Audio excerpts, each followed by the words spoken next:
Hi, Darcy. Hi, James, and welcome to Film Fiend. Thanks so much for joining us this morning. Oh, yeah, thanks for having me. What drew you to this role?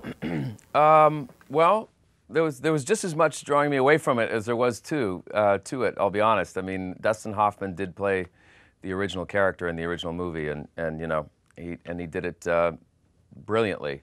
So it was a bit daunting stepping into his shoes, but I couldn't pass up the role. I think it was a great opportunity to work with a tremendously talented director, and you know, my choices in this business are all about the character and about the role, and you know, I would be a fool to pass it up, I think. And also, I had been doing some lighter films like Enchanted, 27 Dresses, and I thought it would be fun to go a bit dark, if you will.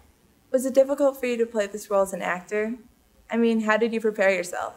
No, it wasn't. Well, I mean, it was difficult. There was a whole set of challenges in front of me, but this is a character that was, you know, experiencing something different than I've ever experienced in my life. And to me, the further away from you the character is from you, the more fun it is as an actor. But that said, we are similar in a lot of ways. I think David, my character, is, you know, he avoids confrontation. I think he believes that we can be civilized and rationalize our way through conflict and without getting violent. Doesn't believe in being violent, that it solves anything. And I think I probably subscribe to that same way of thinking. So how was it working with Kate and Alexander in this film?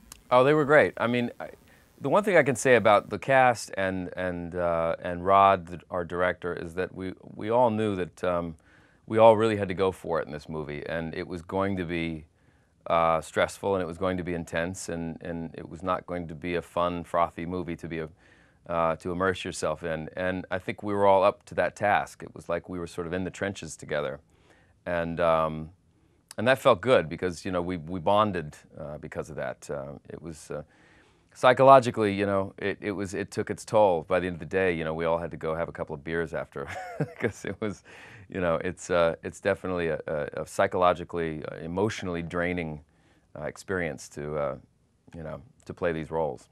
A few of my favorite movies that I have seen you in are 27 Dresses, The Notebook, and Death at a Funeral. Was there a favorite role that you have played? Not really. I mean, that's kind of like picking your favorite child. You know, they've all been great. I'm happy with all of them. I really enjoyed Enchanted. That was fun. Death at a Funeral was fun. Spending, you know, 2 months pretending like you're tripping on acid. But you know, on the same token, it doesn't have to be a comedy to enjoy it. I mean, I enjoyed shooting Straw Dogs. I enjoyed, you know, psychologically going as deep as you can, and physically as well, the demands of this role physically, and you know, so it's hard for me to choose my favorite role. You know, I sign on to them all for a specific reason. It's because you know, I feel like I have something to contribute to them, and they speak to me in some way. Are there any particular characters that you haven't played or that you would like to play in the future? I don't know. That's something that's difficult to answer too. It's like you know it when you see it or when you read it.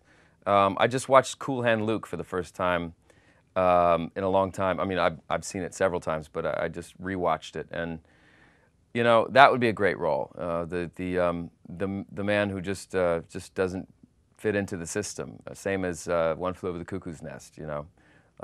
Gifted people who they don't work in the system.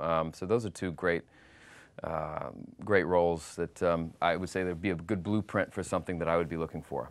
Well, James, we're out of time. I want to thank you again for sharing with us on Film Fiend. You got it. Nice to meet you, Darcy.